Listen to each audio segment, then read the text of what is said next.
Another week, another podcast, Jason. Yep. I know that I said that I was gonna swap somebody out for you this week, but Lied to me. I did. I am a dirty, filthy, deceptive Said I was liar. out. It's right. For a week. Yeah. You know what? Do you want to do the just when I thought I was out No. line? No. It's kind of played out. Too played out? Kind of done. Okay. Yeah. Well, welcome everybody. This is the Rage Select podcast. I don't know what subtitle we want to put on it this week. How about just the Rage Select podcast? The Rage Select podcast. I remember The Reckoning. I remember when we first started this, and we kept trying to come up with clever names for it. Yeah. And then it was just like, fuck it, man. You know what this is. Yeah, you know what this shit is. Well, there's a temptation to name everything. Yeah.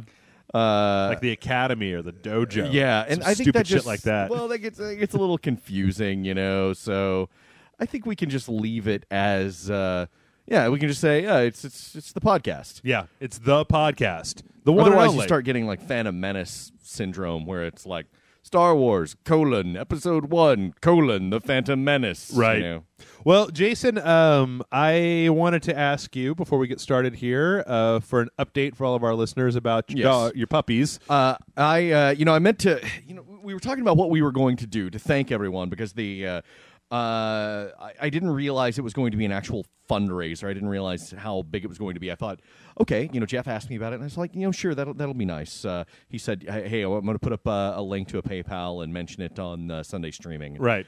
And I was like, okay, yeah, that would really help because it was already just exorbitantly expensive. Yeah. Because we had a lot of stuff happen at once. I mean, last time I talked to you guys on the podcast about it, it was my dogs had gotten in. We'd found a tumor on one of their necks. Yeah. Mm-hmm. And he was going to have that cut out and what else? The chocolate. The chocolate. Or the coffee and the hydrogen coffee. peroxide. Yeah. So, it was bad, but then, the other dog, my old dog that I've had forever, and she's been with me through all sorts of awful stuff, she's like 14 years old. And I know she's old and everything, but she was still so spry and everything. Yeah. When she started having these horrible, horrible seizures. Ah. Yeah, and it was one of the worst things I've ever had to experience. Because I'm a dog person. I know people who aren't dog people probably don't understand that. That's okay. Right.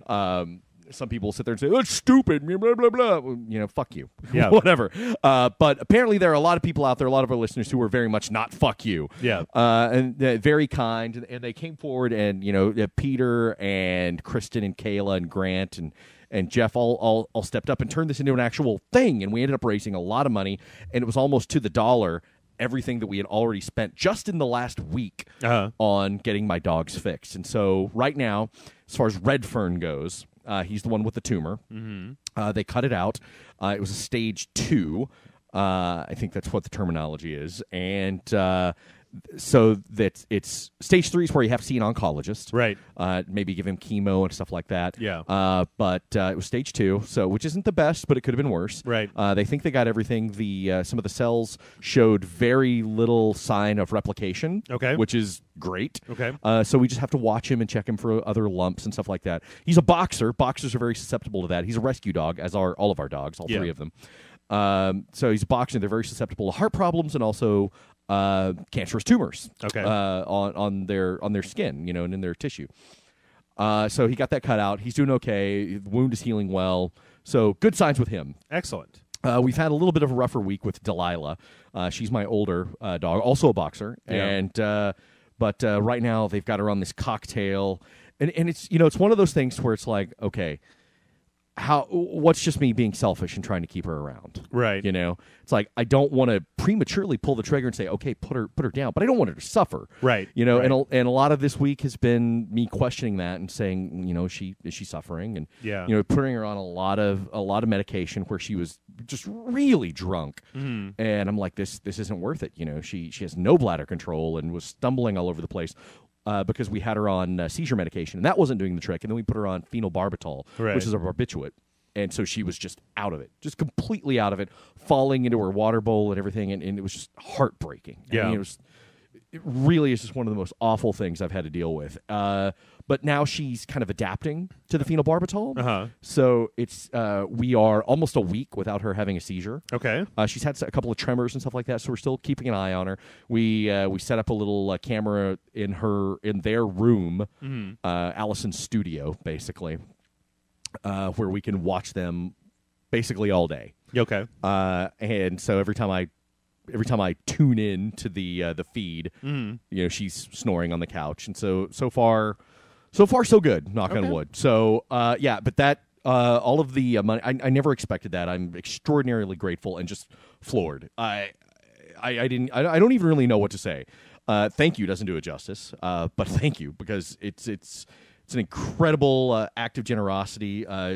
You guys stepped out. I had a lot of people contacting us saying, I want to contribute, but everybody did enough. That it really, really helped offset the damage done. I mean, because we're those people who it's like, no amount of money is too much to take care of your dogs. Sure. Yeah, absolutely. And so we were trying to come up with ways like, okay, well, we could put this on the credit card, and maybe my mom can help us out with this and that kind of thing. And I hate doing that, but that's where we were at. I mean, and I don't want to say it's equivalent to having children, but to us, it's like our kids. Right. Right. Sure.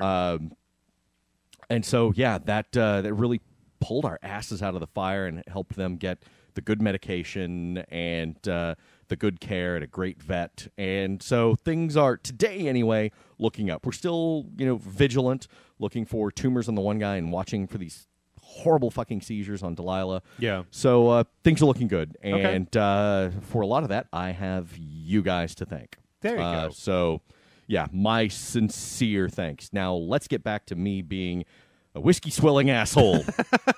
Enough of this sentimentality. Yes. Okay, well, you know what? In the theme of, I feel like we could turn the dial around on the podcast from the, from the thank you so much and I love you guys back to the Taco Bell Memorial podcast. Yes. I found out something today. What did Don do today? It's not Don Matrick. No. When I turn it to the Taco Bell channel, that's where we talk about terrible food bullshit. You have a new extreme food. Okay, so this isn't entirely extreme, but it's just one of those things that came at me like, ugh. Okay, so I'm going to tell you, I'm sure that caviar taquito. Everybody in the country is probably not familiar with what Panda Express is. Oh, yeah. As well as some of our international listeners probably don't know. It's fast Chinese food. It's fast food Chinese, and it's not. And I eat there all the time because they have. You do eat a lot. I think I've had it like once. The only reason I started was because there's one close to my house, and they have the broccoli beef, and I'm actually in pretty good shape at this point in my life. Like I've talked before on podcasts about how I'm actually probably in better shape now than I've been in almost my entire life. And part of it is because I just started eating the broccoli beef. Keep in mind, everyone, Jeff is speaking in very relative terms. Yeah. No, I'm not saying that like I have a 6-pack abs and like I look like a movie star or anything, but I had some pants that used to fit me when I ran all the time. I have pants, and now they fit me again. Like I tell you what, that's awesome. It's okay. So anybody who's ever had any problems with, as I'm sure you well know, when you have people that have esteem issues, a lot of times you can tell them. You'd be like, "Have you lost weight?" And they're just like, go fuck yourself. Like you don't believe the good stuff that people say. Hey, fuck you. Right. Yeah. You call me too skinny? Fuck you, asshole. But there was a day it was about a month ago where people have been saying like, Jeff, you've been losing this weight. And I've been like, fuck yourself. And then there was this one day where I was going to go out, but I didn't have all my pants were in the dryer and my jeans were all still wet. So I went to my closet and I found this pair of pants that I bought back when I used to run all the time. Yeah. And I was like, I wonder. And I put them on and I was just like, oh, well, that's like physical evidence. Anyway, they're hot pants. Yes. And Jeff went out dancing that night. Right. They have juicy written across the ass. Juicy. Actually, it says hairy. It's written right across. Hair. Oh, God. Hey, remember I was talking about the leather bar? Uh-huh. Get those pants. We will get you laid, my friend. Motherfucker, how many times have I told you that if I was interested in having sex with hairy dudes, all I'd have to do is walk into that bar. I would be the belle of the ball. I'd be fucking Scarlett Johansson in that bar. Princess. Yeah. I'm a juicy, juicy princess. Anyway, back to enough of that. Back to Panda Express. So Panda Express, most of the Asian food restaurants, most of the Chinese restaurants that you get, you don't just walk into a Chinese restaurant and go, give me broccoli beef. And they're just like, boom, get the fuck out of here. You got to call them. It takes 10 or 15, 20 minutes to bake or whatever. But here, you just walk in, you walk to the counter, they give you your shit, you're gone. Yeah. And I maintain this thing. There's only so much that you can do to broccoli beef to fuck it up because it's just broccoli and thin strips of meat. Yeah. Like it's not. And a sauce. The Some sauce. sesame seeds usually. No sesame seeds No? here. But Okay. anyway, there's just some limits as to what you can't put another patty of broccoli beef on. You can't make it a triple or quintuple or a Baconator, right? Right. So I ate at Pan Express. My routine when you and I record is I'll go to Pan Express, I'll go to Starbucks, I get a coffee and a broccoli beef, and then we go. So today I walked into Pan Express, and okay, so if you've ever been there, they have the orange chicken there, right? That's like their signature dish. One of the most popular things they have. Little piece of chicken, deep fried, and then they've got this like sugary glaze on it, and it's also got a little bit of like spicy like red pepper flakes or something on it. It's really good. Also, one of the worst foods that you can put into your body because it's like super high fat, and it's got the sugar all on top of it. Yeah. So today I walk up, and they've always got something new there. It's always like, hey, and recently they've had this like, it's a shiitake kale chicken breast, so it's kale and broccoli. I don't know. I haven't tried it, whatever. But today I walk in, and they're like, here's the new jam, right? We took your orange chicken, and we put fucking bacon on it. Yeah. So like inch like squares of bacon in with this. Did you get it? I did not get it. What? Because I'm going there to eat this thing that is not the worst thing in the world for me. This is like the worst thing on the entire menu for you with bacon. And I'm just like, at what point have we as a culture gone completely mad when we're putting bacon on Chinese food? Like I was never I'm down. I'm down. Really? With it. Yeah. The thing is, though, that all about most Asian food. Yeah. There's very little dairy on it. Okay. And I love me some motherfucking cheese. Oh, okay. Yeah. Do you think that would help if you got like cashew chicken with mozzarella? Maybe. Actually, I'm willing to try it. That doesn't sound entirely Right? wrong. Right? But I was in there and I'm just like, to me it was such a weird thing because I'm like, I know that America now has this like, we just don't give a fuck. It's Guy Fieri's Don't give fault. a fuck, right? Put Yeah. bacon on it. You know, it's like our throw a brick at it. Fucking put bacon on it. Put it in your fucking mouth. Yeah. And I'm kind of surprised there isn't more bacon at Taco Bell. Me too. You know, there aren't that many things. What's going on with that? I mean, if they're putting it on fucking Chinese food now. Yeah. You know, I don't know if we've ever talked about this. There's a restaurant here in town. You know what it's called? Bacon. Bacon. Yep. You've talked called about it before bacon. in disparaging terms, actually. Yeah, they didn't use enough bacon. They didn't use It's like you'd think if you go there I got and the order BLT something, and it was only a quarter inch of bacon, not Yeah. a half inch you think of you bacon. go there and if you order something, Yeah. that it's going to be like, that's all the bacon I need for a while. Because like Gordo's Donuts, Yeah. there's the donut place, which is like legendarily gluttonous. You go there and you order a donut, it's just like, you order something, I can't even finish like anything I order there. It's a donut. No, it's not a donut. Oh, it's a not a donut donut. with like all sorts of shit on it. And yeah, Like it's a all donut like sandwich or I don't sometimes. I don't go because I have diabetes. I have serious problems. Don't start with that shit. You guys, I was telling Jason before, I was like, I got a little sweet taste I think I have in my mouth. diabetes. I think I might have diabetes. I'm pretty sure you do.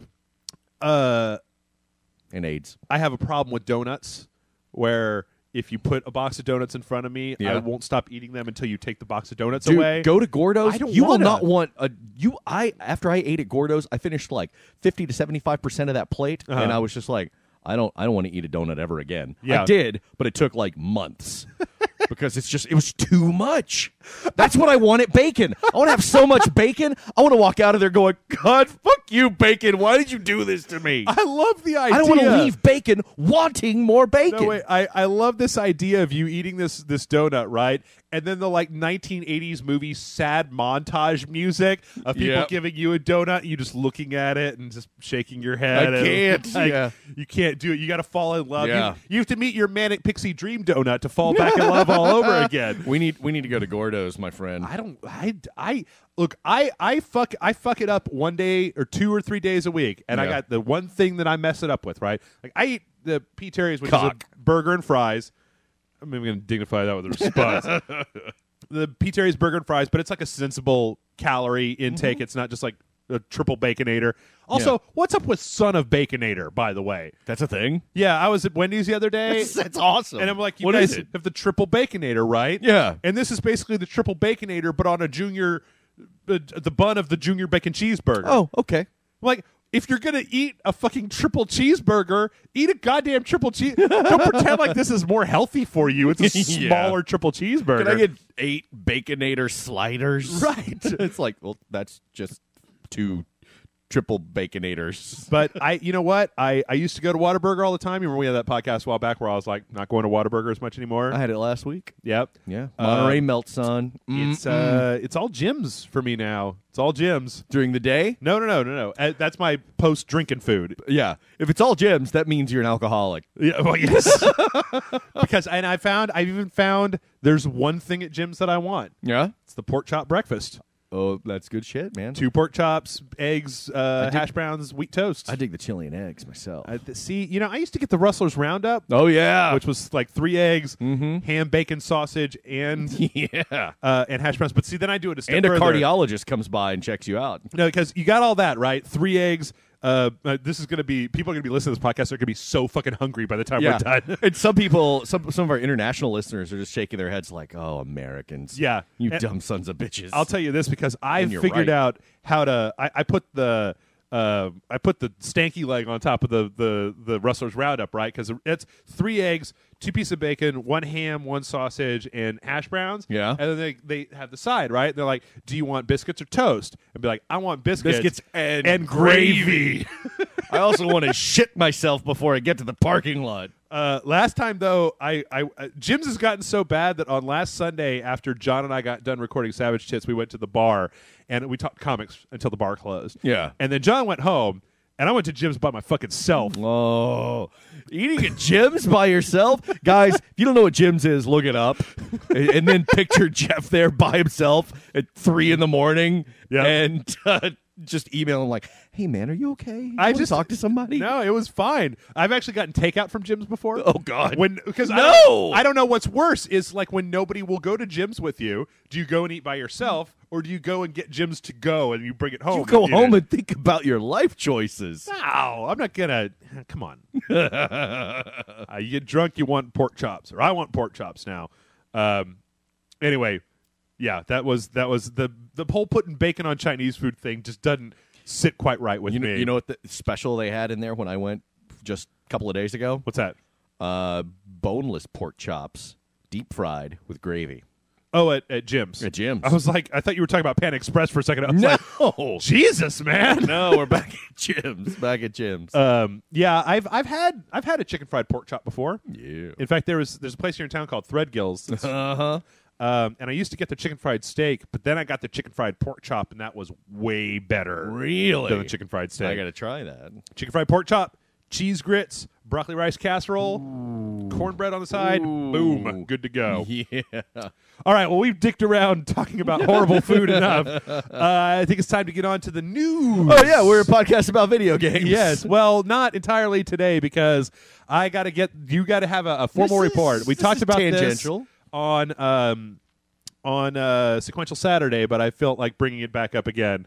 So, the extended universe of Star Wars now has been pared down to be the 6 movies, Clone Wars. Well, the canon. Right. Canon is 6 movies, the Clone Wars cartoon, and the Clone Wars movie. Right.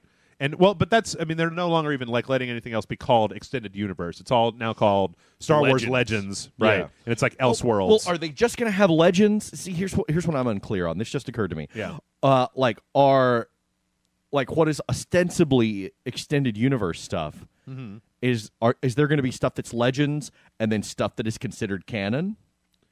Yes. Okay. So there is going to be stuff that ties into the cartoon and the movies and everything. I can't answer that question because I don't work for LucasArts. or I didn't know if they had Lucasfilm. announced it or anything. Oh, so. it made it from that video that was out there that we watched. It made it sound like they're hitting the reset switch for Abrams and the new film writers. Yeah. But then they're also putting out that Rebels show, so they're obviously going to be adding to their own canon universe. Yeah. It's just up until now it was such the Wild West. Yeah. You talk about Exar Kun and fucking all the extra bullshit that happened. and you go, I mean, I can kind of understand a little bit why they would do this, just wiping out that stuff for the writers for the new movies. On the other hand, I feel like they could have been a little bit choosier.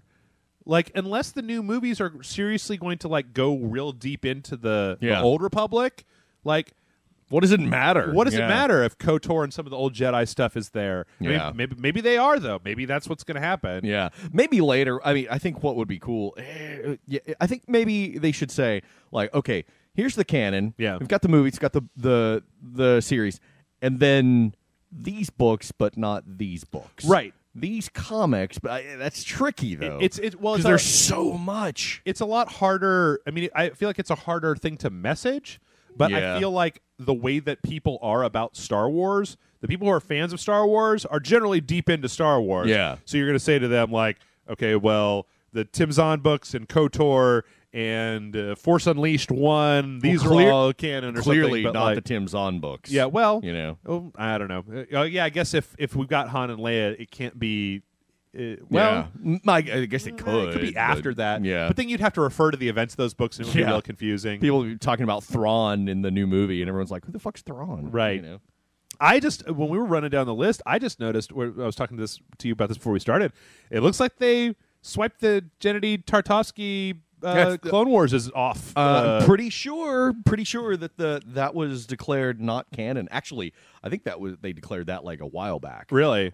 If I'm not mistaken, I could be wrong. Somebody, because I don't really, I read I read through Wikipedia to get my expanded universe fix, but I don't really read many of the books. Sure, I've read just a handful of them, but because there were just so many of them, and some of them were just kind of mediocre. And it's like, if I'm going to read a book and it's just mediocre, I'm probably not even going to finish it because there are plenty of books out there that are amazing. Right. You know, so even if it is Star Wars, and I mean, I love me some fucking Star Wars, but there's just so much, and there's only so many hours in the day. Sure. No, I understand. I don't know. It just seems like I don't know. I'm sad that some of this stuff.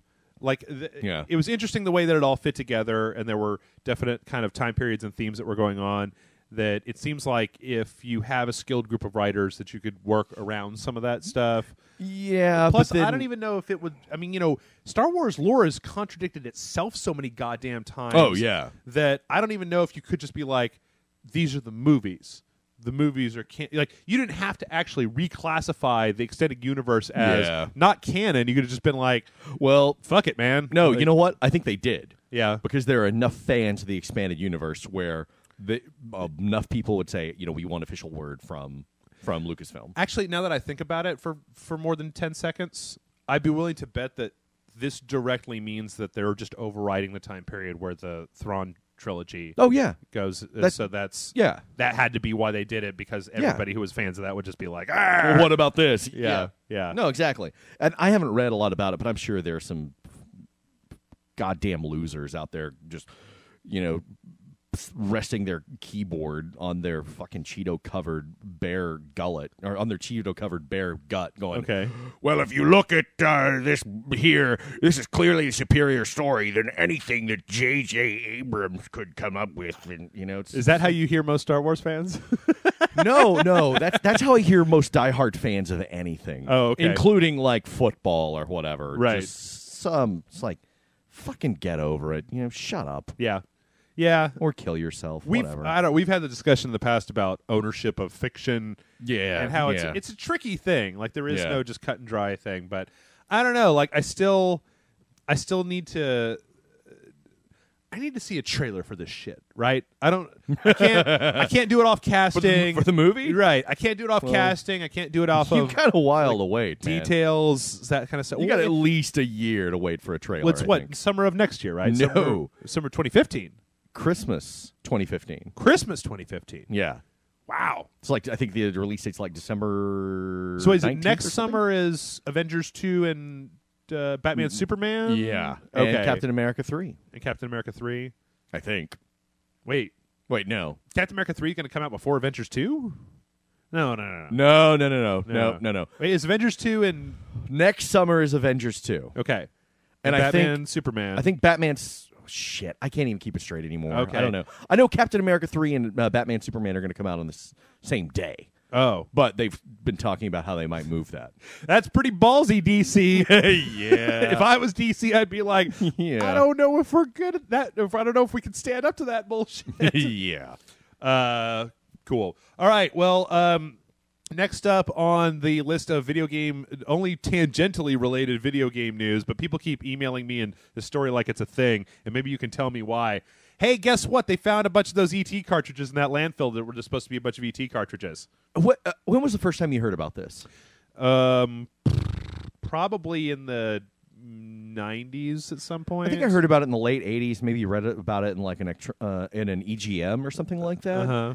And it's like, okay, you found this, and now it's this thing that's like that I've always thought about, this interesting urban legend where they, for those of you that don't know, they buried apparently all of these ET cartridges, all of these unsold Atari cartridges. Right. They made, as I understand it, they made more Atari games than there were Atari consoles. Like they made more copies of ET than there were Atari consoles. Yes, indeed. And so, and that contributed to the video game crash. Right. Mm-hmm. Before Nintendo was a power player in the game consoles. Right. Back in the mid-'80s. And so they took all of these unsold games and just buried them in a landfill in New Mexico. And for the longest time, for 25 years or something like that. Yeah. They were saying, no, it's not true. Oh, no, it is true. So it was this weird urban legend, and you just imagined all of these ET cartridges, just like thousands, tens of thousands, who knew, out there in the desert. And so a bunch of people got together and they dug them up, and sure enough, they found all these cartridges. Yeah. And now it's like they took this weird, interesting urban legend, and now that they've solved it, now it's just like, oh yeah, there's a pile of trash out in the desert. It's just like suddenly knowing just ruined it. I don't know if I heard that, and my response to it was always, okay. I was fascinated by it for a very long time. Can you explain to me why? Yeah, it's just a bunch of trash that a company threw away. It felt like archaeology to me. It felt like, wow, there's this cache. Because you imagine this obscene amount of this, redheaded stepchild of early video games, right, out there in the middle of the desert. Is it true? I don't know. And I don't know. It was an urban legend, And with urban legends, there's a lot of, interesting, really. I think it gained steam for a reason, because it was kind of fascinating.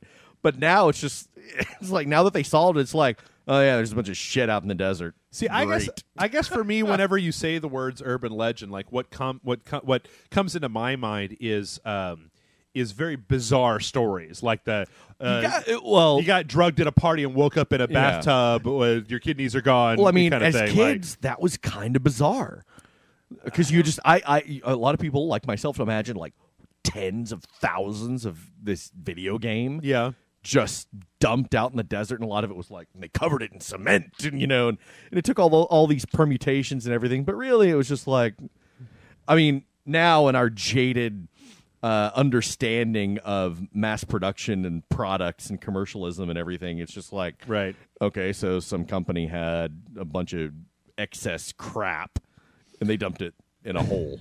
See, I guess maybe I was jaded before internet jaded was a thing, but to me this story has always been, hey, did you hear? Some company threw a bunch of shit away. Really? Holy crap, we should go look for it. Yeah. See, I always thought it was fascinating. But then I kind of lost interest after a while, and now it's like when they unearthed it, it was just like, so there was another story that people were saying, well, what the fuck are you actually going to do with this? With these things that you've purchased, or with these things that you've dug up, right? And I think that what they said was they were going to send a bunch of them to museums. And I'm like, why? This is once again just trash forwarding, garbage to somebody. It's like there are lots of other things to dig up that belong in museums. The only thing that I can see is if they took them, right, and they sold, put them in a frame, right, maybe sell them for $20 a pop online. I might buy one for $20. Just go, this is one of those things that was buried there. It's just like a little conversation starter. Like some sort of postmodern art. Yeah, exactly. Because the parts of the story that I've read where they're like, yeah, we took some of them, we took them home, we plugged them in, and holy shit, they still worked. And I'm like, yeah, it's like 4 diodes. Like, it's this 2600 game. We're not exactly talking about, well, I was going to say, we're not exactly talking about the computer that launches the space shuttle, but that's also an Atari 2600. So, well, in 20 years, they're going to go back out there to find like unsold Jar Jar figures or something. It just seems weird to me. I don't understand why it's a thing. Maybe you guys in the comments can explain to me why you guys think it's a thing. Well, I tell you what is a thing: video games. Yes. So this is an interesting story that I really enjoyed. Apparently, according to this group Quilt, Twitch accounts for more streaming than any other video service in North America. What? Right. It is more popular than ESPN. It is more popular than the WWE network. Apparently, Twitch is the motherfucking thing out there. I started to get hints of that the other day when I realized that there were people who just sat around and watched Twitch. Yeah. Like all the time. Yep. What's to watch? Is just people playing video games or whatever? It is. But a lot of times it's either people playing, like I turned on Twitch the other day to archive one of our streams. Okay. And somebody was playing Child of Light 3 days before it was out on Twitch. Yeah. You also have people that are playing Dota, or they're playing competitive matches, like esports type of stuff. Yeah.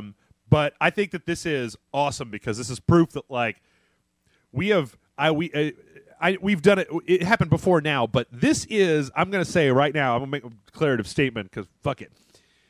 Video games, like if somebody is trying to razz you about playing video games, they're the weird one now. Yeah. And that is further backed up by another article that I brought up, was this ESA study that says that 59% of Americans play video games. So 2 out of 3 of everybody out there plays games. Now, 50% of that people polled, or 58% in North America or something like that, said that when they say video games, they're talking about their phone. Yeah, sure. But still, when you consider there was a time, 10 years ago, when you still had a large group of people that were like, these are baby toys for children. So he's going to shoot up a school. Yeah, exactly. So, yes, I say you can take a look at that report. I don't tend to discount people who play phone games exclusively or tablet games as non-gamers. Yeah, sure. I say if you're playing games, you're playing games. But, yeah, motherfucker, this shit's going. We should be getting no more questions on the show about, my friends at school make fun of me because I play video games. I'm going to start waiting for people to write into our podcast and say, I don't have a console and my friends constantly make fun of me for not playing video games. What should I do? Yeah. And then we can be like, and then we can have the same answer that we have right now. Fuck your friends. Fuck those assholes. Right. Also, what are you doing with your life? Right. Play some video games. Come on, man. So, yeah, that was just an interesting report. 68% of people who did say that they played games said they played them on consoles. Yeah. So these two reports between Twitch and the CSA study, I think this is really cool. Yeah. Just means that, like, the world is definitely a different place. Speaking of what's not cool, check out my segue magic, Jason. Well, that was brilliant. So this is a very interesting story. All right. Let me lay it down for you. I'm reading the headline, and I'm like, this really? is complex, so I'm going to have to lay it down for you. All right. So John Carmack, before he went to Oculus, worked at ZeniMax. Right? Yes. He was ZeniMax owns Bethesda. The parent company for Bethesda. Doom. So he was working at ZeniMax, and we know from at least a couple of E3s ago, or last E3 or whatever, that what happened was that Carmack was like, I want to check out that Oculus Rift. Yeah. And so ZeniMax gave him a prototype and some engineering stuff, and they were like, yeah, check it out. So he had started working with this Oculus Rift, making his own adjustments to try to get latency down and do some stuff with it. And he actually had a modded version, I believe, that he brought with him to an E3 or whatever. So then he left ZeniMax, and he went to work for Oculus directly. Well, if you are the person, if you've ever signed an employment contract with somebody, what they say is that if you do anything with while you're on our property, we own that shit. Yeah. So what ZeniMax is now saying is that when Carmack experimented with the materials that they purchased provided him, and then left to go to Oculus with that knowledge to help them, that he's essentially taking proprietary information that he developed in his brain at ZeniMax and took it to Oculus. No, I actually, just based on what I heard here, I side with ZeniMax. So apparently they had, and now it looks like ZeniMax was in talks with them before Facebook bought Oculus to try to come up with some kind of licensing thing where a percentage of each Oculus Rift sold, or a percentage of the money that Oculus was bringing in, was essentially going to be funneled back as a royalty to ZeniMax for Carmack's work there. Now, Carmack has an update where he says, quote, "No work I have ever done has been patented. ZeniMax owns the code that I wrote, but they don't own VR." Now, it looks like you got to read between the lines. This is a very complicated story. That's tricky. Yeah, but it sounds like ZeniMax actually had some kind of relationship with what's his name, Lucky, the guy who's the main technologist over at Oculus. Oh, yeah. They had some kind of relationship, and it sounds like there's a paragraph way down in here when ZeniMax talking where they say ZeniMax and Oculus previously attempted to reach an agreement whereby ZeniMax would be compensated for its intellectual property through equity ownership in Oculus, but were unable to reach a satisfactory resolution. ZeniMax believes it is necessary to address these matters now and will take the necessary action to protect its interests. So it sounded like ZeniMax was willing to take a share, a chunk of Oculus for payment. I'd be willing to bet that I mean, who can say with this stuff, and I've never been in a boardroom, but from everything that I know about movies and shit, right, it sounds like if ZeniMax owned a chunk of Oculus, that may have interfered with their acquisition by Facebook. So it might have been one of those things where they tried to stave them off until they were purchased by Facebook to make this Facebook's problem rather than Oculus's problem. But it's a weird thing, and it's a very, very bizarre. Yeah, it's story. A little tricky. I mean, I get a little irritated when people make these claims. It's like, not just while you worked for a company, because I think a lot of those rules can be very draconian. Right. But while you worked for a company developing something that was clearly in line with their interests and everything, you know, like, I mean, in this case, it's like ZeniMax is providing you with the tech and everything. You start working on that, and then you just take that and go to ZeniMax or take that and go to Oculus. Yeah, it's like that looks a little bad. So we'll see. There was a second story that was out that I didn't even bring up. That was that apparently Zuckerberg went over and checked out Project Morpheus before they bought Oculus. Oh, yeah, and settled on Oculus instead. So I don't know. This is interesting, and I know that a lot of times it's easy to get caught up in this whole just like, yeah, it's the future. This like, quit holding up the future, you assholes. Yeah. And it's easy to motherfuck a company like ZeniMax like they're king, right, with all their bullshit. Right. But this seems like it's a little bit more legitimate with, you know, if Carmack orders a dev kit from Oculus and he does all this shit at home in his spare time, that's one something. thing. Yeah. But if he is, I mean, and this just comes down to the thing where it's too hard to, I feel like when you look at the laws for this, it's too hard to say, okay, I'm at work, right? And I finished my 8 hours at work, and now I'm going to work on my indie game on my computer at work, but I'm not charging you guys for the work here. It just gets too nebulous to the point where I understand where they say, if you're in this building and you're doing something, we own it, essentially. I mean, there's some reasons to why there's certain artwork that I can't use anymore that fall under those exact same things. So I don't know what you're talking about. You don't know what I'm talking about. So yeah, this is interesting, and I'd be interested to know where it develops. I would really like for ZeniMax to be happy with the Oculus Rift because I want to fucking play Skyrim on the Oculus Rift, and I don't want that to be held up by some bullshit or whatever. Just get the dev kit and do it. I know. I have no segue. Nintendo is not having we confirmed Again. They're not having a press conference at E3 this year. Again. Yeah, they're live streaming. They're doing their live stream Nintendo Direct thing. Okay. And apparently this E3 they're going to be focusing pretty heavily on Smash Brothers. Okay. Which, in all honesty, we've talked a few times before about the Wii U and the problems of sales and what could do something for that. Smash Brothers. There's a lot of possibly people. That thing. Yeah, a lot of people very interested in Smash Brothers.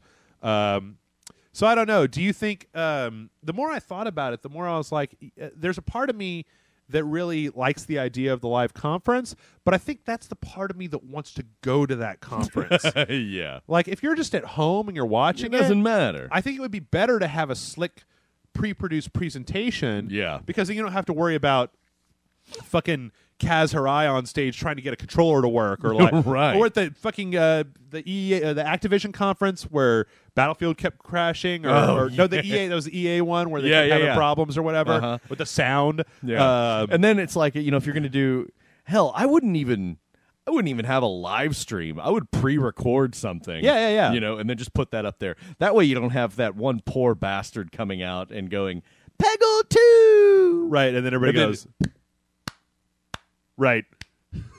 Yeah, or Ridge Racer. Yeah. Yeah, I think that, like I said, as much as I'd like to do that, and part of E3 is just the spectacle of it. Like when I think of what the benefit of E3 is, to me, it's getting it's all the trailers that come out, but we already all know that that's just bullshit, right? Everybody watches those trailers the moment that they're out. Yeah. It used to be that the people at E3 saw stuff they could tell you about it. Right. Now it's just all on the internet the moment that it comes out. So for the most part, yeah. It seems like one of the biggest advantages to going to E3, at least the one that when we went last year, was getting your hands on the games. And Nintendo was better about that than anyone. Right. Which then when you think about, if the main reason to go to E3 is to get your hands on the games and to get FaceTime with people, sitting in an auditorium watching people put on a fucking awards show bullshit like they do, Yeah. who cares? Like, that's terrible. You're just sitting there with a bunch of other people who are jostling to get a feed of that on their website or whatever. Who gives a shit? So I don't know. Maybe this should be the end of that. I mean, there's something to love about the kind of the pageantry of the whole thing, but I don't know. Maybe it'd be better if you just hire an actor, like, or let. Well, I guess Jack Tretton won't be there this year. Yeah. For Sony To but, drop the mic. Yeah. So I don't know. I think this might be a good thing. As much as when I first heard it, I was just like, fuck that. I think it might be a good thing. You're just saying that because we're not going. Well, that too. We do have something special planned, though. We do? I don't think I've even told you about it. I don't even think I haven't you have. told you about it. Yeah. Grant and I came up with something really interesting. We're dressing you up like a donkey, Jason. That's right. And we're going to charge $1 for donkey rides. We're gonna Swede the entire press conference like 15 minutes after it's over. Yes. I'm down. You get to be Reggie. You get to be Reggie. Okay. So, all right. We're relevant. There you go. That's my Reggie impression.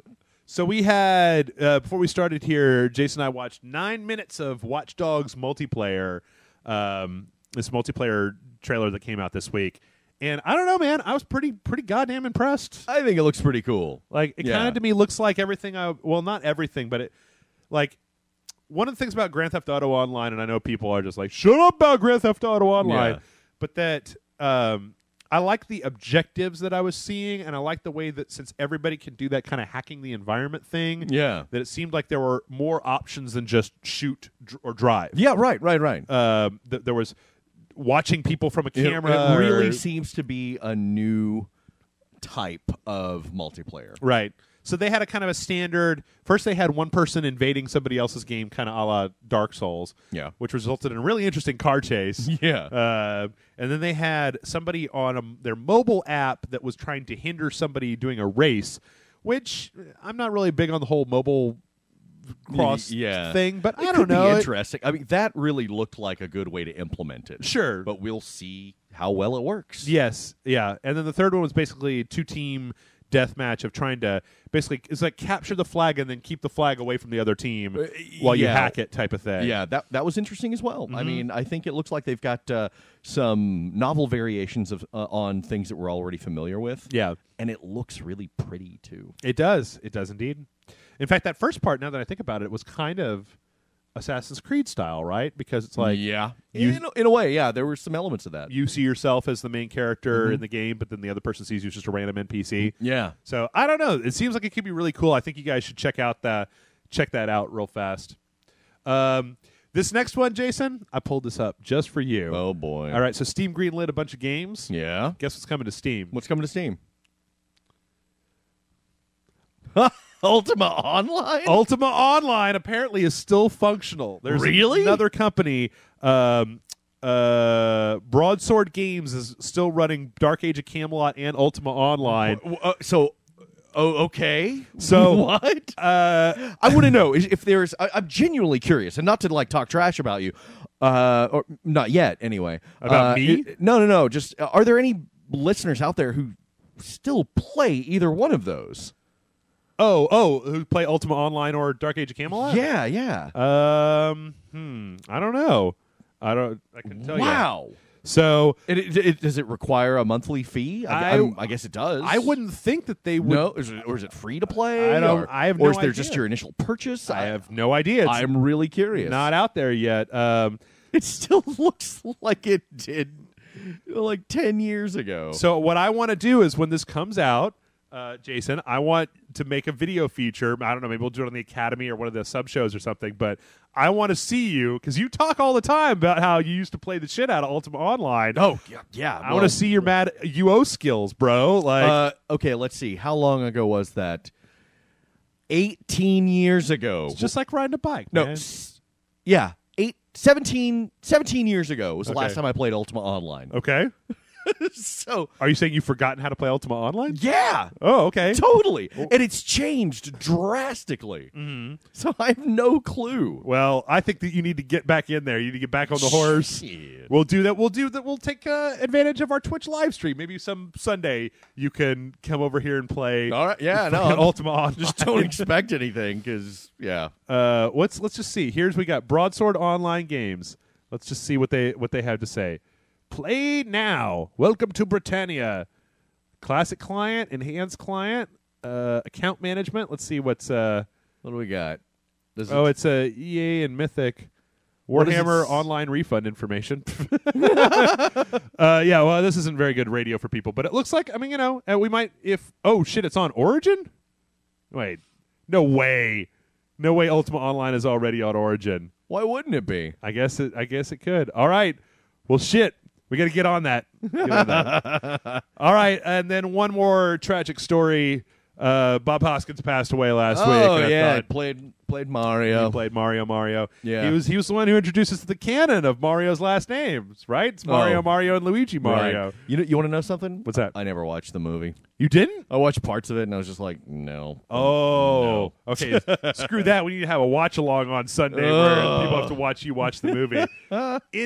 It's so weird because it's like Yeah, I saw parts of it, and I was just like, what the fuck is this? it's like they looked at Super Mario and they said, well, nobody's going to understand this, so we're going to make it this dystopian 90s sci-fi thing. Like evolved dinosaur people. Yeah. Dennis Hopper. Dennis Hopper. Yeah. Yep. But yeah, I just wanted to bring this up because I personally will never forget him as Eddie Valiant in Who Framed Roger course, Rabbit. yeah. The best movies of all time. So, Bob Hoskins, see you later. I feel like, just wanted to say that. So, with that, we're going to take a break, and when we come back, we've got a bunch of your emails that we are going to read. That address is mail@rageselect.com if you want to send us in a question. One more thing before we go. Yeah. Last week, I erroneously said that there were like 5 million Xbox One sold. Somebody pointed out in the comments that that was actually 5 million shipped to retailers. Yeah. I looked around to try to find a concrete number on how many have actually been sold through to consumers. And Hard to say. It's very difficult to say. Yeah. Some estimates said 4 million, some said less. The problem is that this data doesn't get really released unless they've got something to brag about, right? Right. If it's bad, they generally don't say anything. Sure. So, but yeah, that was my bad last week. Sorry about that, folks. And thanks to the folks who pointed that out in the comments. So yeah, we're going to take a break. When we come back, we've got your emails, and we're going to read them.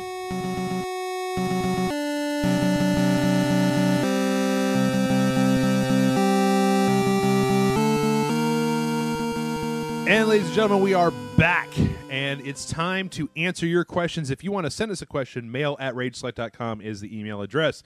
Our first question this week comes in from our good friend B. Hammer, who says, "Hey, Jason, I know you have a fond affection for the horror genre. Have you heard that Friday the 13th is coming to TV? What is your opinion on the Friday the 13th series? Who is your favorite actor to portray our favorite hockey mask killer? Mine would probably be Kane Hodder, but I do really like what Ted White did for the role in Part 4. Do you think a TV series could work? How would you approach it? Well, he's just asking you all the questions, man. Yeah. Have you seen this yet? Yeah. Okay. All right. Yeah. It's curious. I just in what I just skimmed the pitch, and it was like they were going to show Jason in different periods of time or something like that. Which, I mean, at first glance, that could be really weird and stupid, but I guess it could be cool. Just showing. Different people, like as long as it's like, oh, Jason shows up in Victorian England, Right. There was a Friday the 13th series before, but it had nothing to do with Jason. It was this, it was a curio shop, like an antique shop where everything in there was haunted. It's like an anthology thing? It was recurring characters, and they were trying to I think they were trying to recover all of these pieces that had made their way out into the world. Did it have a connection with the? Not at all. Okay. Not at all. Okay. It was interesting. It was cool. It wasn't great, but it was cool. Now, with this, it's interesting. It could be cool. I just wish they do I still think there's the possibility to do a good Jason movie because honestly. Take your rose-colored glasses off and you look at it. Most of the Friday 13th movies are garbage dick. I mean, they're terrible. Right. I say 1 and 2 are okay. 1 and 2. I like 2 quite a bit. 2 is my favorite interpretation of Jason. Okay. He didn't even have the hockey mask in that one. He was just really kind of this, hillbilly, this mutant hillbilly with a potato sack on his head. Right. And I thought that one was the scariest because it kind of humanized Jason. The third one was really just a vehicle for 3D. Okay. Friday the 13th 3D, and it was just silly and stupid. Jason looked really creepy, though, when he took the mask off at the end. Then Part 4 was good, where it was Corey Feldman versus Jason. For obvious reasons, right? Yeah. So, greatest living actor of our generation, Corey Feldman was in it. You've got to put him against Jason. Sure, yeah. Your move, Johnny Depp. You've already fought Freddy. Fight Jason. I liked Part 4, but after that, when they resurrected Jason, Part 5 wasn't Jason; it was some guy imitating Jason. But then they resurrected him in Part 6, and after that, Jason was just super zombie. Right. And those were like the Kane Hodder movies, and I really don't think it's all that important who plays Jason. Yeah, it's gonna be a big dude, though. I mean, it's got to be a big dude. I mean, there's some nuances to it, but not really that much. I don't think it's that hard to do it. And everybody just really, raves about Kane Hodder, and Kane Hodder, great, fine, but he really played it up. He really played it up as, I am Jason, and he made a little kind of a niche market for that, appearing at conventions and what have you. So he saw Robert Englund and went, I want a piece of that. Yeah, basically, and actually met and hung out with Kane Hodder a couple of years ago. And before you say, oh, he's name dropping like Cargill, it's like, well, I was with Cargill, and Cargill's the one that introduced me to Kane Hodder. There you go. Well, see, part of this. Okay, I'm looking at the Screen Rant article that he linked to us, and it says, let's see, an hour-long TV series based on the characters and setting of the original Friday the 13th. This says something different. It says the project will take place in present day, right, and focus on the eclectic characters who reside near Crystal Lake. So it sounds to me like that's probably directly influenced by Hannibal and Bates Motel and some of the stuff that we're seeing that's kind of based on horror movies, like if you want to create like a whole world around that, right? And this could be interesting. I mean, if you want to do like Twin Peaks and Jason happens to show up every now and then, but I don't know. I question the sustainability. I mean, that's interesting that they want to develop everyone that lives around Crystal Lake and that weird little backwoods town, and stuff like that. But it could go horribly wrong. And in fact, I think it's probably going to go horribly wrong. Mm-hmm. Now they are doing a movie where they're doing it found footage, which I think is great. Okay, I think that's a great idea. How would I approach a Friday the 13th series? I don't know that I would do it. I mean, that. Do you think any of the what would you call it, like 80s recurring movie monsters? The kind of, I guess, your second big wave. Your Freddy, Jason, Hellraiser. I think you could do a good Hellraiser. Okay. Maybe Texas Chainsaw Massacre. You could probably do a Freddy, but that one would be a little trickier. I don't think you could. Well, I don't think you could do a Child's Play unless you had multiple good guy dolls doing it. Right. You could probably do a Candyman, maybe. Okay. But I think this could be tricky. It's I don't know, that pitch could work. I can't think of a better one to do for a TV series. I could think of quite a few, like cool pitches for a Jason, another Friday the 13th movie, but a TV series, that's rough. I was thinking though that like just in terms of where we've progressed with TV, like the way that they're able to put stuff together. I mean, I feel like the budgets that you see on TV series would have kind of come to a point where you could probably do, as long as you weren't doing Jason X every week, you could make Friday the 13th as a weekly show, just because where we are with the technology of doing kills and of finding the right place and framing all this stuff and getting actors who will be on TV and stuff, you could probably do it. It's just whether or not. Well, I think the sustainability of the character is a threat, right? I think the seasons would have to be really short, like 8 episodes, like True Detective or something like that. Okay. I think it would have to be really short, hour-long episodes. Dude, what if the end of True Detective they fought Jason Voorhees? I want to see McConaughey and Voorhees go ahead. Crystal Lake is a flat circle, right? It's this will be tough, and I think they're going to fuck it up. But you do? I'm curious. Okay, Well, you know what? There's looking at this brought back yet another thing. They canceled Almost Human. Yeah. Which is a real, just goes to show that, like, fuck you guys. That's what it goes to show. Well, it was Fox, so. Yeah. All right, so wait, did you answer all of his questions? Let's see. Have you heard that's coming to TV? Yes. What is your opinion of the Friday the 13th series? I think it's going to fail. Who's your favorite actor to portray Hockey Mask Killer? You don't really seem to care all that much. And do you think TV series could work? Probably not. How would you approach it? And you wouldn't. Okay, good. You got all of them. All right, our next one comes in from Daniel, and Daniel says, hey, folks, ever since the decline of G4, I still ponder whether there's a demand for video game-specific programming on television. Some would say that G4 went downhill because there wasn't a demand for that, but I heard some state it suffered the same reality TV trend we see other specialty channels suffer, and it doesn't reflect consumer demand. In your mind, do you think that there's sufficient demand for game-specific TV programming? If not, could game-specific programming on Netflix/Amazon Prime work, or has the internet simply made that pointless? Apologies if it's too long. Thanks and take care, Daniel. I think you can have game-specific programming, but not an entire network. I think that the problem that you run into, and I think one of the problems that I had with G4, is that the TV doesn't move fast enough. Is that when there's a thing, like when let's just say that Oculus buys Facebook, right? Yeah. And then that happens, and the internet is abuzz, and everybody's talking about it and whatever, and 12 to 24 hours later, G4 has that story. They picked it up. They've done a report on it that's all slickly produced or whatever. I think that at that point, probably the people who are hardcore into gaming, they don't give a shit by that point, right? They already know what's going on. They've been obsessing over the details. They've been having fights in forums already. Yeah. That it's just because you have a TV station where you have to block out programming, you can't do timely stuff there.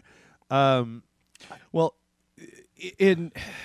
I see where you're coming from, and I think you can do timely stuff, but really what it boils down to is that it would all have to be reality shows, like contests and stuff like that. Yeah. Or, here is a show about the developers or whatever, and news. Yeah. So on regular television, or even the more exotic television, you have series, and you have made-for-TV movies and stuff like that. But if you're doing something that's game-oriented, it's all about games. Right. It's not the games themselves, because that's not how games work. You play them. Right. So they can't really say, well, here's a video game that we developed specifically for Netflix. No, it's something about a video game. Right. So you're removing this. So it's just people reporting on something. So imagine if TV and movies were the same thing. If you had a network that was just about TV, right, that it didn't have a TV series, it was just about TV series. That doesn't seem terribly sustainable. Now, I think you could have a couple of those programs, and you could put stuff on Netflix, like, for instance, like, okay, well, we're going to have just a game news show, or we're going to have, and they could do stuff like The Guild. And stuff like that. But after watching The Guild, I've often wondered why they don't pick something like The Guild up and actually make something with the talent and the creativity of say like early Community or something like that, where you're like, you have this huge demographic of gamers that you're not representing on television, right? Yeah. You've got the league, but I'm like, like why? And the guild is incredibly popular. Why wouldn't you tap that and then give it to somebody who knows something about games and make a show about a bunch of game nerds? Well, right. I mean, I guess you could do something like that. You could have a bunch of things that are game themed. Sure. And you could show like reruns of Captain N and the Super Mario Brothers Super Show, and here's a game news program, and then here's old reruns of Starcade, and then here's okay, this week we're going behind the scenes with Ubisoft. Ubisoft, we're going to do that for a while. Let me break it for a second and say that you should never, ever go back and watch Captain N the Game Master. No, it's terrible. It's terrible. It is fucking awful. Yeah. And then here's here are the greatest, here's like a Tosh.0, but all about Twitch streams, I think that would probably do like better, that. right? Is if you had something that was basically taking the best of the viral stuff that was happening. Here's a Rage Select show. There you go. Call us. It'll have to be on cable though, because I don't think we're ready for prime time. For not ready to get the FCC cracking down on us. Yeah. So yeah, it's a tricky proposition, but most people would rather be playing games than watching something about games. I look at it too as just one of those, like, I know that there's, we talked, and I talk with Grant about this a lot, as one of them TV dudes, that we're in this kind of weird renaissance of television, where television is better than it's ever been. But I still feel that that's an outlier, and that the stuff that is not the best shows on television, I still think of television as kind of a dying medium, right? Is like, yes and no. I mean, I think about it that way because I haven't had cable in I know what you mean. I know what you years. mean. I don't either. I don't even have broadcast hooked up to my TV. Right. Yeah. I watch everything on demand. Yeah. Whether it's Netflix or Hulu or Amazon or something like that. Or HBO Go. Right. That aspect of it is definitely dying. Now the episodic medium is certainly not. In fact, it's thriving. Yeah, absolutely not. Yeah, and I would it's never better say than that. It's ever been. Sure, absolutely. So, but like, I wonder, like, I mean, at this point, game media, the way that the game media and game centric stuff is set up, it works better on the internet because it's all so much faster, and the internet has a degree of interactivity to it already that kind of mirrors what games are, as opposed to just sitting there and watching. It's kind of one of those things like, why would you watch a channel that was telling you all about video games? You could be playing video games. Right, exactly. That's what I'm saying. And, if a video game network or medium is going to thrive, they're going to have to really, really up their skill, because if you... It'll all be stuff inspired by or about games. Sure. Like, let's say if they had a Halo series, or something like that, or an Uncharted TV series, that would be cool, right? But if you take everything that's been done so far and you're putting it up against Game of Thrones, there's like, take the Guild and put it up against most TV shows, it's gonna drown. I don't know that I would completely agree with that. I mean, sure, if you put the Guild and Game of Thrones head to head. Well, yeah, if you put the Game of Thrones and the Guild, well, right. there's no contest. But I feel that one of the reasons that the Guild was so popular is because, once again, it's representing a subculture, which nothing else on TV is representing. Like, I guess the only thing is I haven't ever watched The Big Bang Theory, but I tried. I watched like 15 minutes. It's about engineers, though, right? I don't know. It was filled with murderous rage. Okay, I've never watched it. I hear terrible things, or I hear and some yet terrible it's things. been around for 8 seasons, right? But I don't know. I just feel that there's plenty of room there. Something like the Guild is representing a group of people that don't have representation on TV already. Like, look at whenever Community does something that's video game related, and people are just like, "What the fuck? That was brilliant, awesome, yeah." And you're like, but Big Bang Theory is clearly tapping in to something big. It's one of the biggest shows on television. Sure. It has been for like 8 years. Sure, they're clearly tapping into something. So I think that's an indication that people want more geek programming, because I think the geeks have proliferated. They're everywhere. Yeah, we run the world. It's one of the news stories, right? Yeah, 60% people in the United States playing some kind of game or another. Yeah. Like, I honestly, I haven't given Big Bang Theory a fair shake. I haven't really spent any time with it. I think I just saw something where Sheldon was being a dickhead, which I think that's his thing, is that he's a dickhead. And I was just like, I just want to fight this guy because I know him. I don't know him, but I know him. Are you disclaiming your hate lest all of the Rage Select Big Bang Theory people come out of the woodwork and attack you? No. I'm being upfront and just say I don't really know. I haven't watched it enough as of this time. I really do want to sit down and watch it, but because I know it's clearly got a ton of fans. But I think that's a testament to the fact that there are a lot of people out there who want to have something catered to them. Right. So maybe if they, gave the guild a budget and put it up there, maybe it would be huge. Yeah. Well, the other thing about the guild to remember, of course, is that they came out in like 10 to 15 minute increments. Right. Well, so like a whole season is shorter. Than that. A whole season is like 45 minutes to an hour or something like that. Yeah, so and who knows if you tried to stretch that out into 22 minutes per episode, if that would be if it would just get really shitty really fast. All right. Well, moving on. Our next question comes in from the same person as before, so I'm skipping it. Boop. This next one comes in from Candy Ass Jabroni. Okay. It says, ahoy, hoy, Rage Select crew. Quick question. As I'm watching the NBA playoffs, there have been a fuckwad of commercials for video games, especially Elder Scrolls Online. Weird. This is baffling to me because, well, sports and MMOs. I know Skyrim was a huge hit and all, but to touch the sports game demographic seems a little crazy to me. I know people aren't one-dimensional, but looking at it from two dudes who have seen the growth of video gamedom from its beginnings, could you have ever imagined a world where games would touch this many people? And do you think, because gamers generally accepted by society nowadays, because gamers generally accepted by society nowadays, people are being more introduced to different genres that they wouldn't otherwise have sought out on their own? Or would you say that people stick to what they God damn, I'm messing this up. Or would you say that people stick to what they stick to more or less? Summary, I basically just want to hear your opinions on the demographic of games past, present, and future. Well, that actually, you know what? I picked these questions out. I think I kind of picked out there's very much a theme going on here. Yeah, no, absolutely.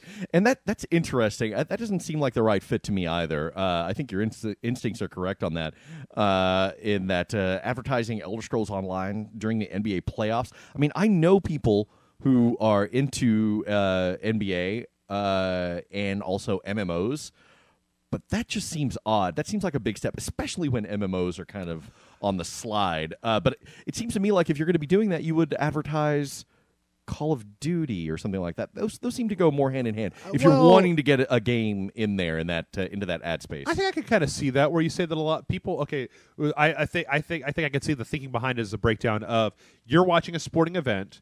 People that are into sports, I bet that if you did the Venn diagram for it, you'd probably find that a large number of people who are into sports, and there are a lot of people into sports, that you're probably going to get a good chunk of them that are also into games because they're playing sports games. Right? So if they already have the means to play a sports game, then you can try to sell them another game, especially if you're selling the Elder Scrolls Online, because Skyrim was so ubiquitous, right? You got a guy who's seeing this thing, who maybe played Skyrim, who has a console or something, and I don't even know if you can play Elder Scrolls on a console, but I don't know. I think that it makes more sense to me. I don't know, like, when would you advertise Elder Scrolls Online? That's the question. Is there's not really programming on TV. I mean, I'd say the closest fit that I could think of would be me, like, if Game of Thrones had commercials, put it on during that shit. Yeah. I don't know. It's it's like if you're watching, I don't know, some sexy movie, like you're watching 9.5 Weeks, and then, like, commercial break comes on. It's like, if you like 9.5 Weeks, you're going to love Irreversible. It's like, no, right? I mean, that's a big reach. But don't you? I mean, did you think with like the whole? Okay, I tend to look at this as like, isn't there? In my mind, there's a subsection of gaming culture that is it's what you just said. You just made the exact same connection in your mind. of why wouldn't you advertise Call of Duty? Because people that are going to be playing sports games, right, are probably going to be more likely to be bros or whatnot, who you're going to want to try to get into this series or whatever. But then think about it. If you've got a game that you're trying to get in as many people's minds as humanly possible, you're not. You probably have a better chance of getting. You probably you're going outside your demographic. It seems risky, you know. I think it seems. I think you'd have a much easier time. You don't want to preach to the choir.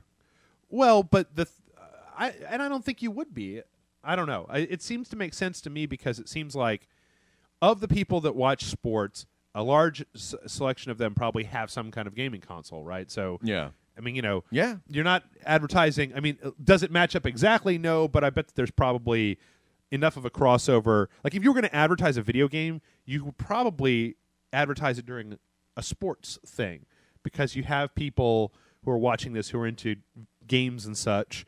I don't know. It seems to me like you would sell more copies of Call of Duty or more copies of Elder Scrolls Online if you advertise it during a basketball game than you would if you put it during, I don't know, The Mentalist, a show my mom watches, right? Like, she's not going to see Elder Scrolls Online and go, ooh, I need to go buy a computer and get on that.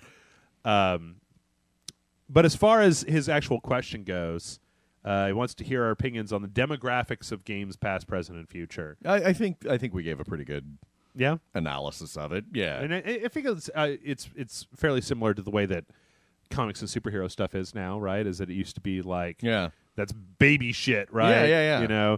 And now it's like all the rage with everybody, and that as it's it goes like forward. Back during before the first X-Men movie, Halle Berry allegedly was saying, I've been reduced to playing a comic book character, right? And I don't think there's any. I was looking for that the other day, and a lot of people were saying that she had said that, but they couldn't back it up. And I had always heard that, right? So now I'm not even sure if it's true or not. But let's just take it hypothetically.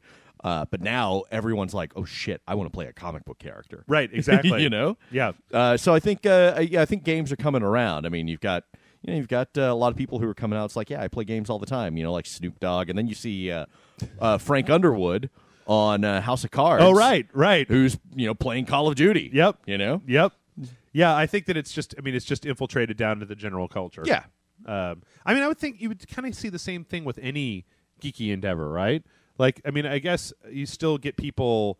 Like, I look at maybe the attitude that people have about like Magic the Gathering or D&D or something like that, and it seems like it's all less hostile now than it used to be. That it used to be like a subculture, and now it's just bled into just culture. It's just its own thing.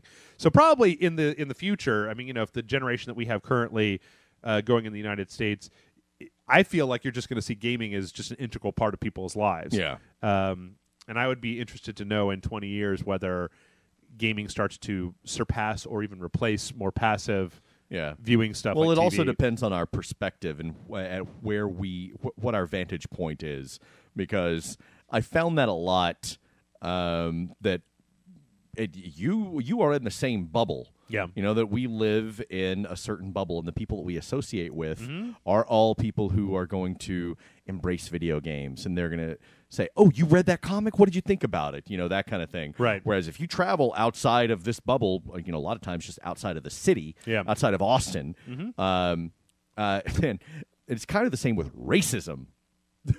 Not to get too deep, but there for a while I was like, oh, we're post-racial, man. It's it's just dumb. Not a thing, right? Who talks about that anymore? Sure.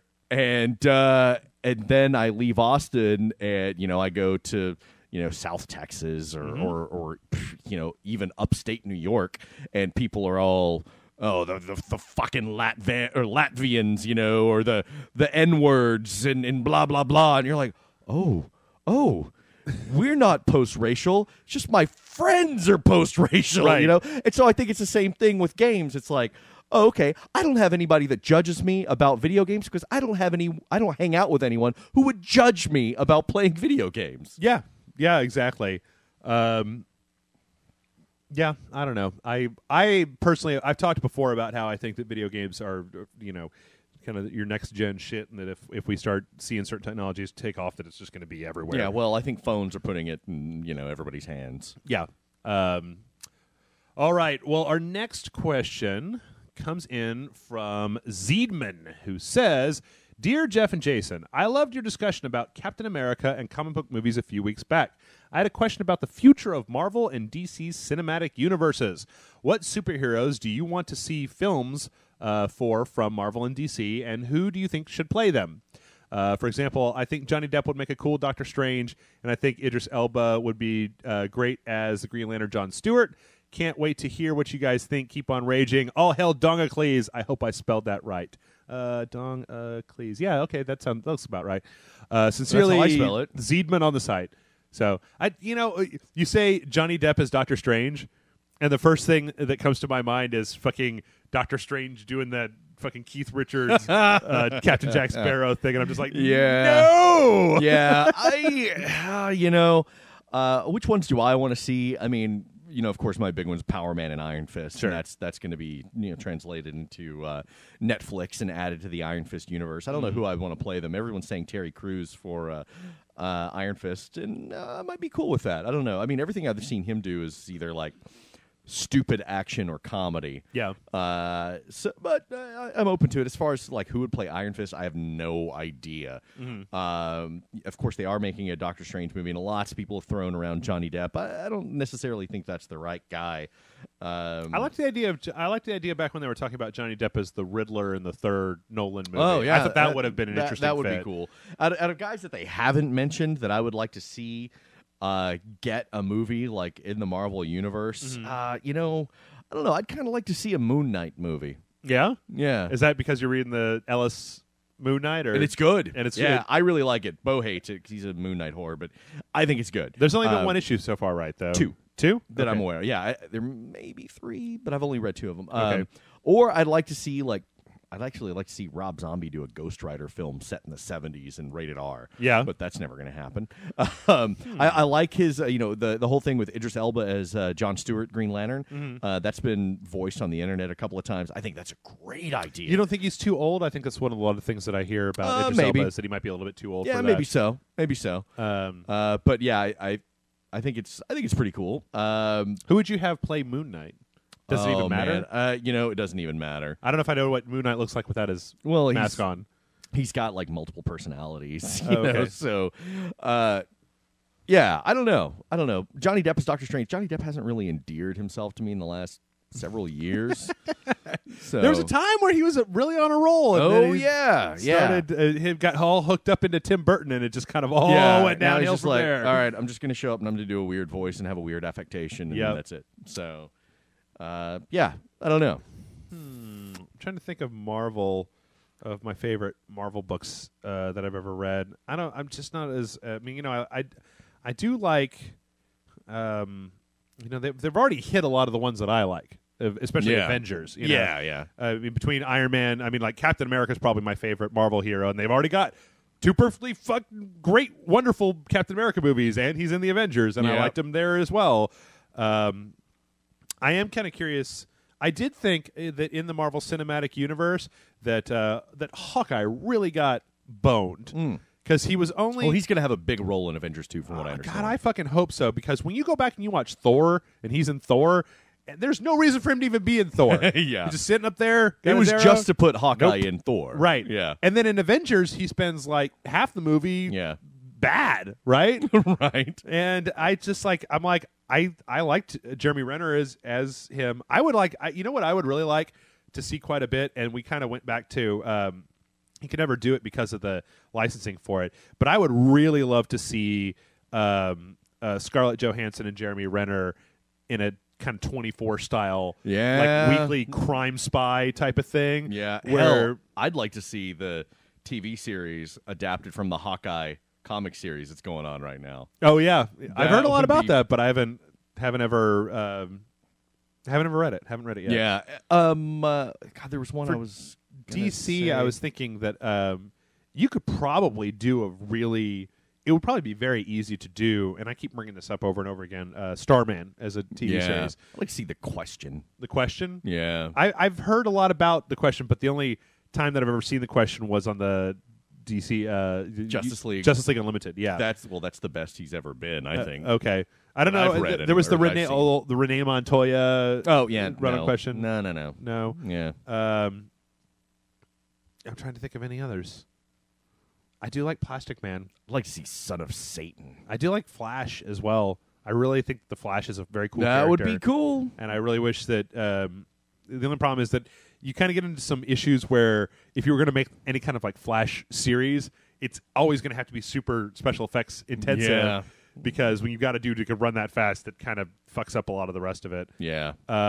Did you ever finish watching Arrow? I'm assuming I saw all the first season, but I haven't watched any of the second. and what was your final grade? I liked it. I liked it a lot. Yeah? Yeah. You're on board? It's not very Green Arrow, but it is a cool show. I mean, he is the antithesis of how Green Arrow behaves. Okay. You know, but it's still a fun show. Did you ever watch the Young Justice? No, I know it's on Netflix now. I really want to. Damn, I liked that show. I really, really did. And I think it just went to go to show you that, there was a show about a bunch of teenagers. You know how I feel about teenagers. Yeah.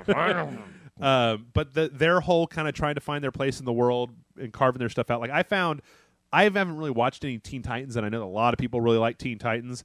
I've read some Teen Titans, but I really liked that take on those characters more than anything else that I've ever seen recently.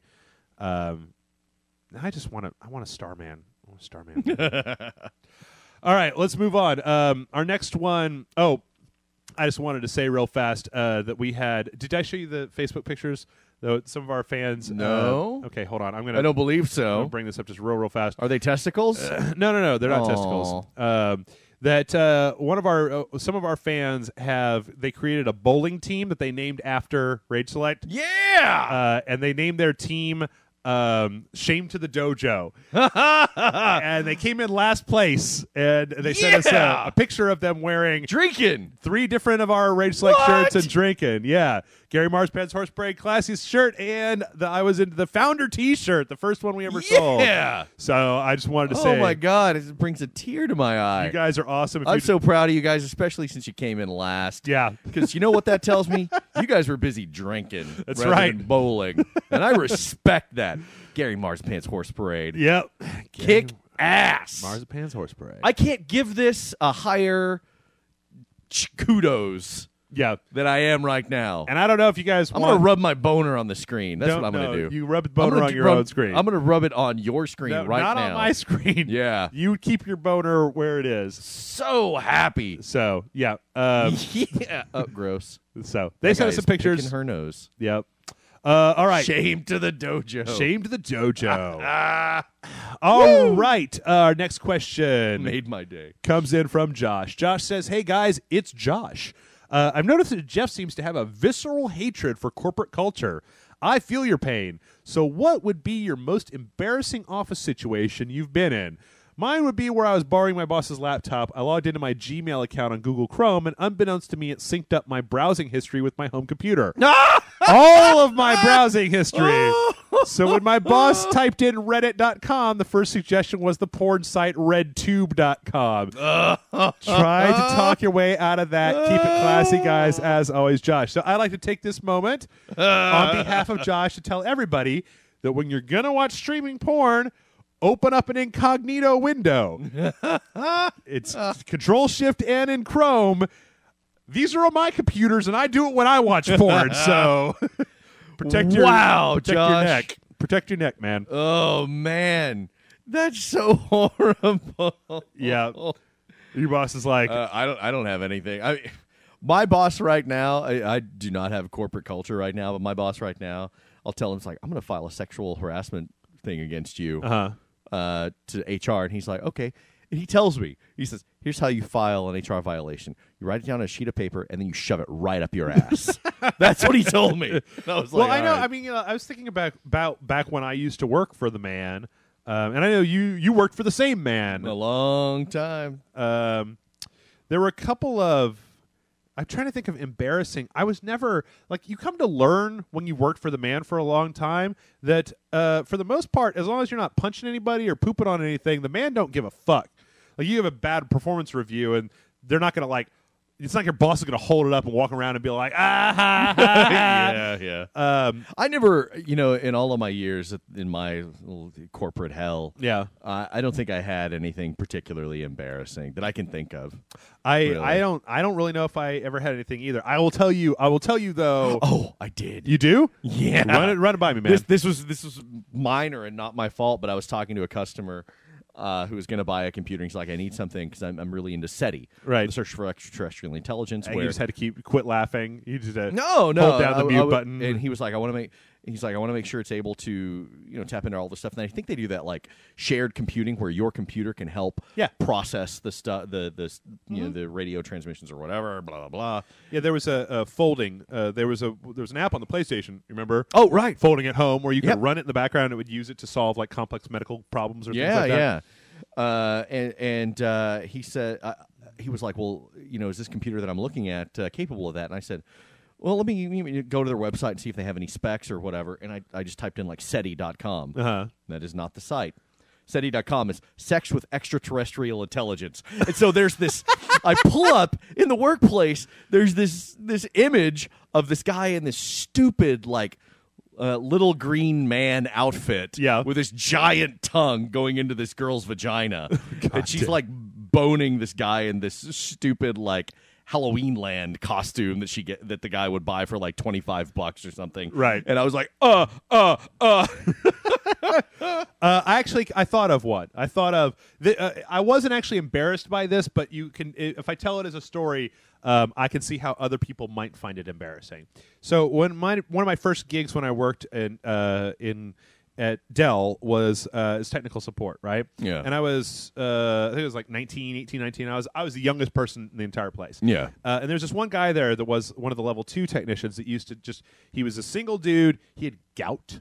Oh, because he refused to eat vegetables. Yep. But he would have parties just at his house all the time, and he would invite everybody from Dell to go there. Yeah. So one year he had a costume contest, right?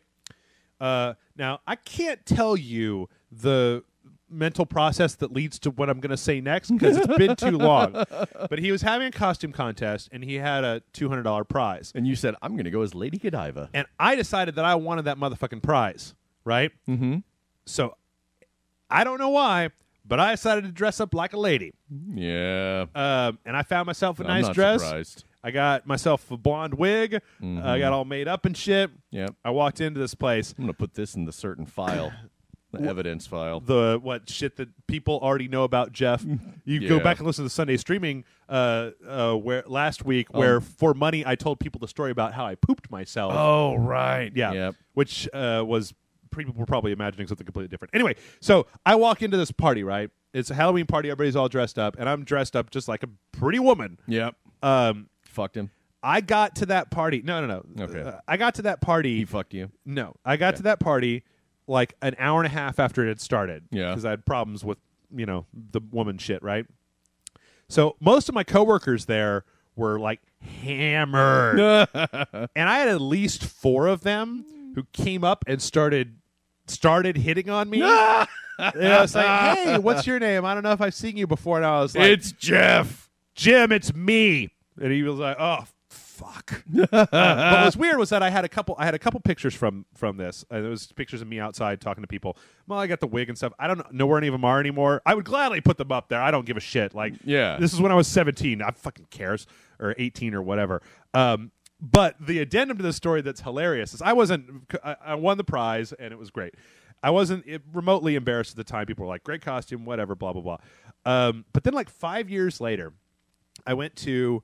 I was visiting with my grandfather. It was the last time I saw him before he died, right? Yeah. And so my grandfather, he had this study like old people do, right, where he had all of his papers and his books. He would go in there to read his Tom Clancy books or whatever. So I'm in there one day this time, and I'm talking to him, and I look up behind him, and there's a frame around one of the pictures of me dressed up as a woman from this party. And I go, Grandpa, what the fuck? And he's like... Oh, your mom showed me these pictures, and I thought it was really funny, and I asked if I could have a copy. So for like this, then this was like 8 years after the fact. So for like a good 4 or 5 years, or I get my times all mixed up there, but for several years in my grandfather's study was this picture of me dressed up in drag at a party. I wish he had looked at that and just go, "That's the one that got away." Yeah. So other than that, I never really gave a shit. Like Yeah. I've told the story about how we stood in the back of an all hands meeting at Dell having a hot dog eating contest. I ate like 12 hot dogs. I didn't hear a single fucking thing they said. But yeah, fuck corporate culture too, because I don't like it. All right, this next one comes in from Carlos. Carlos says, "Gentlemen, so let's say Almighty Dongacles in his infinite generosity was willing to erase from your memory one and only one book, movie, TV show, and video game so that you might have the joy of experiencing them like new all over again. What would be your selections in each category? Thanks for taking the time to answer. Your loyal fan and patron, Carlos." Very interesting. For me, I'm going to say book, Fear and Loathing in Las Vegas. Okay. Movie, Texas Chainsaw Massacre. Okay. TV show, it's a little trickier. I'm not sure. Video game, also tricky. I'm not sure. I'll come back to that. What do you think? Well, let's see. For book, Grand Theft Auto 3 for video game. it's probably Dune for me, and for book, just because I love that movie. The book, I just erase the entire. Well, and if it says only one book, if he's able to erase the first one, then I'd be walking around going, "Why do I know the plot of the 2nd through 6th Dune books? But I never read the first one. I don't know how that even happened. But I understood everything. I don't know. My brain is weird. I see. When I look at this, I try to think of like stuff where the reveal. Not just like good stuff. Like I would never say for a game Skyrim. I would probably say something like BioShock, because BioShock had that just like moment when they revealed that. For movie, I would probably say it's probably a tie. Well, I'll say pick one of these two. They're ranked about the same for me as either The Matrix or Fight Club, because they're both movies that when I saw them, I didn't know anything about them. Sure. And when they hit those twists, I was just like, what the fuck? Yeah. TV show, probably Breaking Bad. Yeah, I was thinking about that for TV show. And for Breaking Bad, mostly because when I watched Breaking Bad, it was when they were almost done with season 4, so I marathoned all the way up. It would be wonderful to be able to the first time sit down and watch Breaking Bad from start to finish without any interruption. No waiting a week, no whatever. And video game, I'm going to stick with BioShock. I don't know, maybe Metal Gear, maybe... Metal Gear doesn't really have a twist, but it was such a seminal thing. I don't know. Something that had a good twist to it. Something that was interesting. Yeah, that's a good point in erasing those twists for you. Yeah. Like I was listening, I was thinking about The Matrix the other day and how dramatic it was when I saw it and I didn't know anything about it. And when they do that, the reveal of what's going on in The Matrix, and you're just like, because in the beginning, it's very nebulous what's going on. And then when he goes up there, he takes the pill and all that stuff, and suddenly just like everything changes.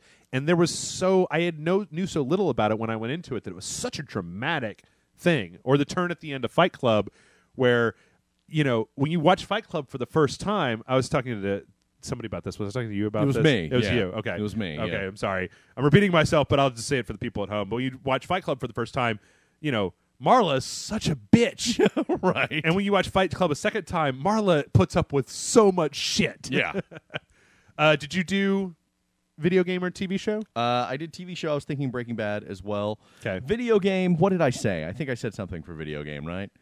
Did I? Grand Theft Auto 3. Grand Theft Auto 3, yeah. You stick with that? Yeah. Just to have that experience all over again? Yeah, because that first time I experienced that open world where just to like raise hell. Mm-hmm. Yeah, that was amazing to me.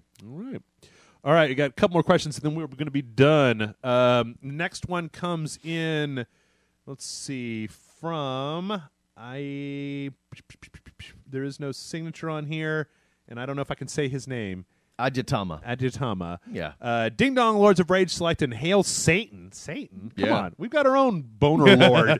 We need Satan. Hail Dongacles! Please read my mail. I've been sending emails, but none have surpassed Loretta's rape radar.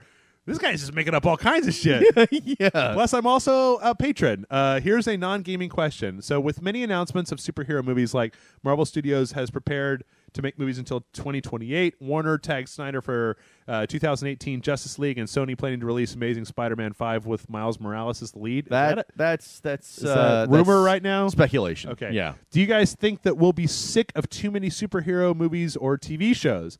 I'm still an optimist after seeing Captain America 2 and Guardians trailer, but dude, is too many bad. Keep on raging and please read my mail. Should I give my shaved cock photo for Jeff? Yes. Come on. Yes. No, see, I read his email, so he wouldn't have to send You should me. do it anyway. No, you shouldn't do that. Please. Shouldn't do that. Did we talk about this recently? Or was I talking about this with somebody else? You might have been talking about it with somebody else. Okay. I don't remember us talking about it. We may have. We talk so much about so many things. Sometimes I know. can't keep it straight. I don't know. I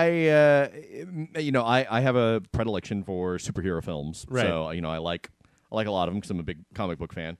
I think as long as they're good, we're fine. Yeah. You know, a lot of people bitch about found footage. There's so many found footage movies, blah blah blah blah blah. And I'm like, well, if it's good, then it's good. Yeah. I don't think it matters what the subject matter is, and that's not entirely true because I'm sure some people get inured to it because I see a zombie movie trailer and I just kind of roll my eyes and think, ugh, Right. no more. Mm-hmm. But I think maybe eventually we'll hit the saturation point.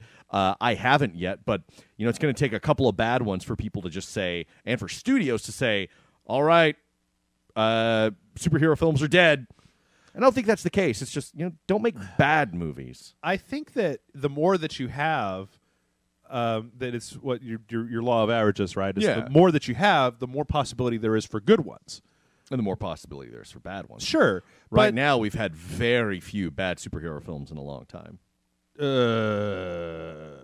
Well, okay, yeah. But I was talking with John about this the other night. We were talking about our superhero thing. We're saying that a lot of people talk about this time about superhero movies and how they're super great, but the second Ghost Rider movie, the Fantastic Four 2, these were not movies that happened in the way distant past. That's right? true. I guess it depends on Electra, the window. or I mean, I got a soft spot for Blade 3, but I still think it's a shitty movie. It is a shitty movie. Daredevil, Wait, no, I didn't see Blade 3. Blade 2 is a shitty movie. They're all kind of shit. They are.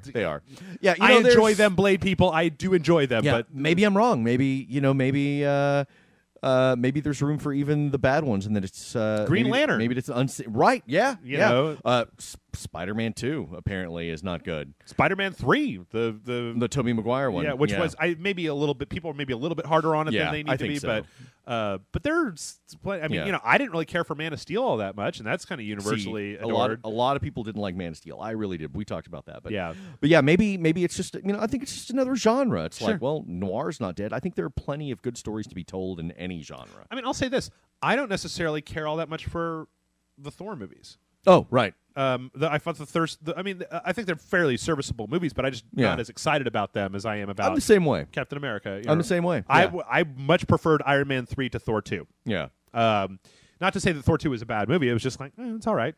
But I think that the more the thing is that if you're only making 4 superhero movies a year and they're all the super biggest budget of all, you're going to start to see, or at least in my opinion, less chances. Yeah. And I think that the fact that what's his name, the Guardians director James Gunn is directing Guardians of the Galaxy is fucking crazy when you consider what kind of effects budget that movie's going to have to give it to. I mean, I don't have anything against James a guy Gunn. who came up from Trauma. Right, exactly. Yeah.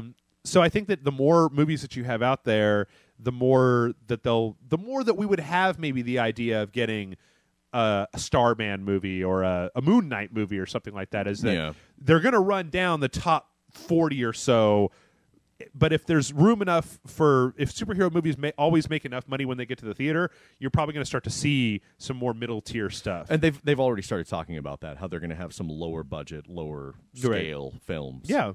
Which, I mean, with, Moon Knight, that's any superhero that is not super effects intensive and takes place as fighting crime in a city. We've got the blueprint between Dark Knight and Arrow and, stuff I feel even stuff like 24 that goes into how do you shoot in a city? How do you make this stuff happen? How do you make exciting TV? So I'm hoping for more right now. And I feel it's a big universe. It'll just become its own genre, right? I think it already is. Horror, sci-fi, superhero. Yeah, I think it already is, really. Yeah. All right, and one last question before we go from Avatar of the Llama. Dear Jeff and Jason, where are my pants? Also, what do you think is the root cause of all suffering in the world? Danke, mein Freund, Avatar of the Llama. I would say my first suggestion is check behind the couch. Okay. 'Cause you always leave them there. Sure. The root cause of all suffering in the world is the fact that you've been running around without any pants. And people have to look at that giant swinging belly button of yours, which is freakish and weird. I have this idea that he's like, where are my pants? Of somebody who just like every day when they come home from work, the first thing they do is just really angrily take their pants off and throw them across the room. They got like one pair of pants. They refuse to buy more than one. What did I do with them? Where are they? Like your wallet or something. Yeah. So I'd Couldn't say leave the house today. Couldn't find my pants. couldn't find my pants.